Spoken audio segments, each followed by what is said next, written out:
नमस्कार बच्चों, हिंदी की 10वीं कक्षा में आपका स्वागत है। हमने प्रथम कविता सीखी। आज हम सीखने वाले हैं दूसरा पाठ, जिसका नाम है बूढ़ी काकी। बूढ़ी काकी के लेखक हैं प्रेमचंद, जिनके बारे में सब जानते हैं और वो जाने माने प्रख्यात लेखक हैं। उन्होंने अनेक कहानियाँ लिखी हैं, जिनमें से एक भाग में उन्होंने यह पाठ बताया है, जिसके बारे में हम यहाँ चर्चा करने वाले हैं। इस पाठ में बताया गया है कि वृद्ध व्यक्ति जब लाचार होता है और अपनी सारी संपत्ति लाचारीवश किसी और को दे देता है और वह खुद उसके ऊपर निर्भर हो जाता है, तो कैसी दयनीय हालत होती है, तो उनकी मनोस्थिति क्या होती है, आज हम इस चैप्टर में सीखने वाले हैं। यहाँ पर मैंने मुद्दे लिखे, आपसे हम पाठ को समझेंगे। प्रथम लेते हैं बूढ़ी काकी। बूढ़ी काकी का भरा पूरा परिवार था। पति, बेटे सभी अचानक मृत्यु उनकी हो गई और बूढ़ी काकी अकेली हो गई। अब बूढ़ी काकी के पास उनका अकेला भतीजा था। अब लाचारीवश बूढ़ी काकी ने अपनी सारी संपत्ति उस भतीजे को, जिसका नाम था बुद्धिराम, उनको दे दी। और बुद्धिराम ने कई वादे किए कि मैं आपके लिए ये करूँगा, मैं आपके लिए वो करूँगा, लेकिन आगे एक भी वादा पूरा नहीं हुआ। बूढ़ी काकी ने सारी संपत्ति उनको लिख दी। अब बूढ़ी काकी बुद्धिराम और उसकी पत्नी, जिसका नाम था रूपा, उनके साथ रहती है और उनकी आश्रित, मतलब जैसा वो करने को कहते हैं वैसा ही वो करती है। आगे क्या कहते हैं, बूढ़ी काकी का दुख। बूढ़ी काकी को सबसे बड़ा दुख यह है कि उन्हें समय पर भोजन नहीं मिलता। अब ज़्यादातर व्यक्ति जब बूढ़ा हो जाता है तो उन्हें समय पर भोजन मिलना आवश्यक होता है, लेकिन यहाँ बूढ़ी काकी की रसेंद्रियाँ, मतलब उनका स्वाद, जीभ का स्वाद कुछ ज़्यादा ही तेज था, इसीलिए उन्हें खाने की इच्छा कुछ ज़्यादा ही होती थी। और उनका सबसे बड़ा यह दुख था कि वह समय पर उन्हें भोजन नहीं मिलता था। और दूसरा दुख यह था कि बुद्धिराम के दो बेटे थे, वह बूढ़ी काकी का मजाक उड़ाते, उन्हें चीटियाँ भरते और उन पर कुल्ला कर जाते, इसीलिए बूढ़ी काकी ज़ोर ज़ोर से रोती थी, लेकिन इस पर किसी का ध्यान नहीं जाता था। आगे कहते हैं काकी के अनुराग, मतलब बुद्धिराम के दो बेटे थे जो दादी का मजाक उड़ाते थे, लेकिन बुद्धिराम की एक बेटी थी जिसका नाम था लाडली।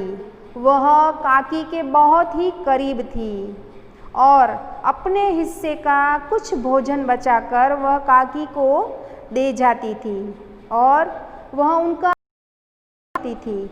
वह अपनी माता और भाइयों से डरती भी थी, इसीलिए उन्हें बचाकर, उनकी आंखों से बचाकर वह कुछ खाना दादी के लिए रख देती थी और उन्हें छुपा कर देकर जाती थी।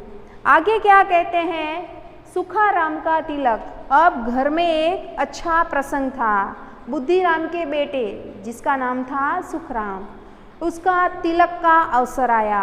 अब घर में खुशी का प्रसंग है तो स्वाभाविक है कि तरह तरह के व्यंजन बनेंगे। अब बूढ़ी काकी उसी में खुश हो गई कि चलो इसी बहाने कुछ तरह तरह के व्यंजन उन्हें खाने को मिलेंगे और उन्हें जो जीभ का स्वाद है वो तृप्त हो जाएगा, लेकिन ऐसा नहीं हुआ।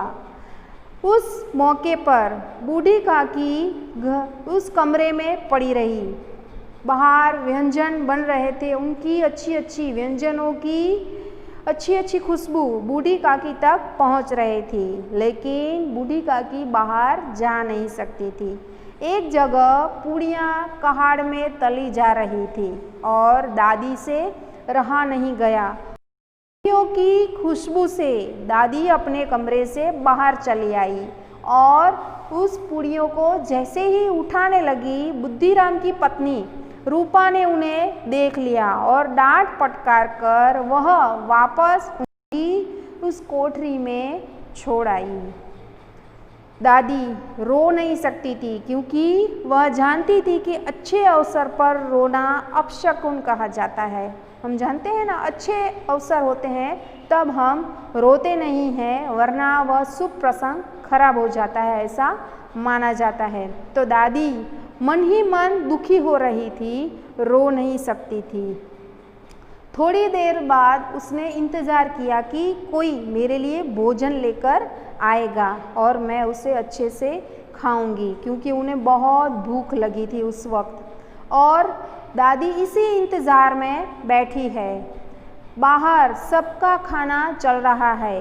वापस उन्हें मन हुआ कि मैं देख कर आऊँ कि खाना शुरू हुआ या नहीं। वह अपने आप को रोक नहीं पाती है, वह बाहर आकर देखती है और सारे लोग अभी खाने के लिए बैठे हैं। उसी में उस काकी पर बुड्ढीराम की नज़र पड़ती है। बुड्ढीराम क्रोधित हो जाता है, उस काकी को घसीटकर वापस उस अंधेरी कोठरी में बंद कर देता है। वापस वह काकी दुखी हो जाती थी। वो भूखी तो वैसे भी है और इसके ऊपर यह वर्ताव होने की वजह से और भी वह दुखी हो गई। अब वही यही सोचती है कि अब मुझे खाना मिलेगा या नहीं। यह मनस्थिति शायद कई सारे बुजुर्गों की होगी। यहाँ पर इस सारी चीज़ों पर प्रकाश डाला गया है। आगे कहते हैं कि बुद्धिराम का इस वजह से क्रोध था, लाडली की चिंता। अब हमने आगे देखा कि बुद्धिराम की काकी के बहुत करीब थी। अब लाडली को चिंता थी कि काकी को अभी तक खाना नहीं मिला, तो मैं क्या करूं कि जल्दी से मैं काकी को खाना दे सकूं। वह अपने दोनों भाई और अपनी माता जिसका नाम है रूपा, दोनों से डरती थी। इसीलिए जब खाने का समय आया तो उसने अपने हिस्से की कुछ पूरियां बचा कर रख ली और अपनी दादी के लिए छोड़ ली कि जब ये सारे लोग चले जाएंगे तो मैं अपनी दादी को दे दूंगी। जब यह पूरा अवसर पूरा हो गया और सभी अपने अपने घर चले गए, उसकी माँ रूपा सो गई। तब लाडली को लगा कि यह अवसर अच्छा है, यह पूरियाँ काकी को देकर आती हूँ। अब वह चुपके से गई और जो पूरियाँ उसने बचा कर रखी थी वह उसने बूढ़ी काकी को खिलाई। बूढ़ी काकी वह पूरियों को देखकर एकदम खुश हो गई और उसने 5 मिनट में सारी पूरियाँ खा ली। अब काकी वापस लाडली से कहती है कि लाडली अपनी माँ से कहकर मेरे लिए थोड़ी और पूरियाँ ला देगी। अब लाडली जो है अपनी माँ से बहुत डरती है, तो उसने साफ मना कर दिया। वहाँ रूपा की आँख खुलती है और लाडली उसके पास में सोई हुई नहीं है। यह जानकर वह क्रोधित हुई कि लाडली कहाँ गई। अब यहाँ लाडली ने मना किया कि मैं दूसरी पूरियाँ नहीं ला सकती, अभी काकी को तो और भूख लगी है। काकी ने सोचा बाहर जो जूठे बर्तन पड़े हैं, चलो उसी में से मैं खा लेती हूँ। अब वो रेंगती हुई लाडली के साथ कमरे से बाहर आई, जहाँ पर जूठे बर्तन, जूठे व्यंजन रखे जाते हैं। वहाँ पर वह जूठी पूरियाँ और जूठे व्यंजन उसमें से चाट कर उठाकर खा लेती है। पूड़ियों के जूठे टुकड़े, पूड़ियों के जितने जूठे टुकड़े हैं वह काकी खा रही है। यह दृश्य बहुत ही कंपा देने वाला है। वहाँ रूपा आती है और रूपा देखती है कि यह काकी क्या कर रहे हैं। काकी वहाँ पर जूठे बर्तन जो रखे हैं और जूठे व्यंजन जहाँ पड़े हैं उसमें से चाटकर पूरियाँ और वह व्यंजन खा रही है। रूपा को मन ही मन बहुत पछतावा हुआ। वह सोचती है कि यह मैंने क्या कर दिया, काकी को अभी तक मैंने खाना नहीं दिया। वो जल्दी से भंडारे की तरफ जाती है। उसने भंडारा खुलवाया और एक थाली में जितने व्यंजन बनाए थे वो सारे व्यंजन परोस कर काकी के लिए ले आती है। वह काकी को हाथ पकड़कर कमरे में ले जाती है और कहती है कि काकी आप यहाँ बैठिए, मैं अपने हाथों से आपको खाना खिलाती हूँ।